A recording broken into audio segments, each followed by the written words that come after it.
Salut Deep Investor, aujourd'hui vidéo mise à jour sur le XRP qui a bien pumpé dimanche, notamment suite au tweet de Donald Trump qui parle de mettre le XRP dans la réserve en crypto des États-Unis. Allez, c'est parti pour la vidéo.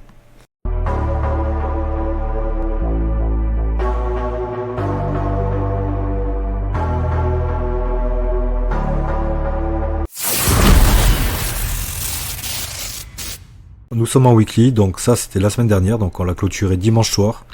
Et là, regarde comment il est fort le XRP. On est en weekly, hein. Donc là en weekly, tu as la moyenne à 20 jours là qui monte.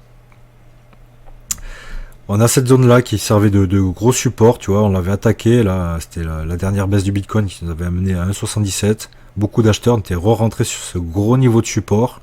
On avait fait une tentative de break de cette tendance baissière. Et on l'avait réintégré avant dimanche.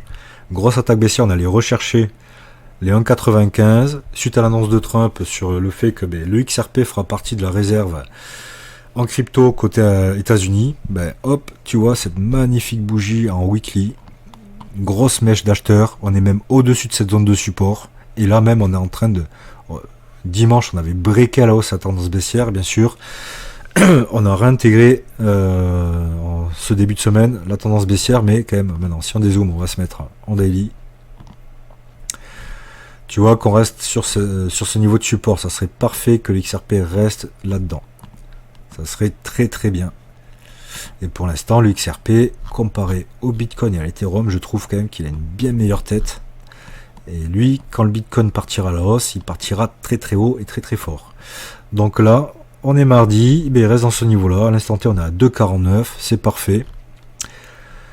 On a la moyenne mobile 200 jours qui est croissante, qui monte.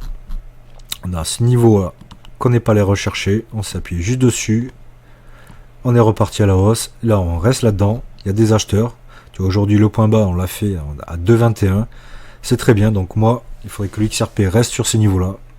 Si tu veux suivre les dernières tendances des marchés et découvrir des astuces pour investir intelligemment, abonne-toi dès maintenant à la chaîne Deep Invest, la chaîne dédiée à l'univers de la finance et de la crypto. Et n'oublie pas de consulter les liens dans la description pour avoir accès à encore plus de contenus exclusifs. Pour nous faire une petite figure de consolidation, retournement, et donc repartir à la hausse. Et comme je te dis, niveau timing, de rien, la Fed, c'est pour le 19 mars. On voit l'inflation qui baisse. Donc c'est pas trop mal niveau timing, tu vois, ça serait bien qu'il reste là. Ces deux prochaines semaines, et qu'il break. Et quand il break, dès qu'il passe en gros les 3 $, ça nous fera un gros W haussier sur l'XRP. Et ça sera direction nouvelle ATH.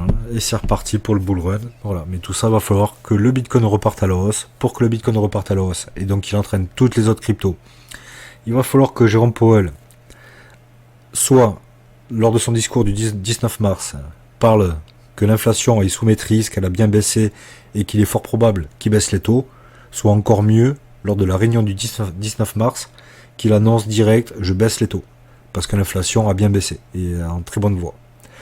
Avec ça, ça sera le début de la deuxième jambe de hausse pour le Bitcoin, du bull run, et bien sûr, ça va entraîner toutes les autres cryptos, dont le XRP qui ira très très haut. J'ai toujours mon bon petit bag et j'espère bien qu'il montera très très haut. Je pense à 20 $.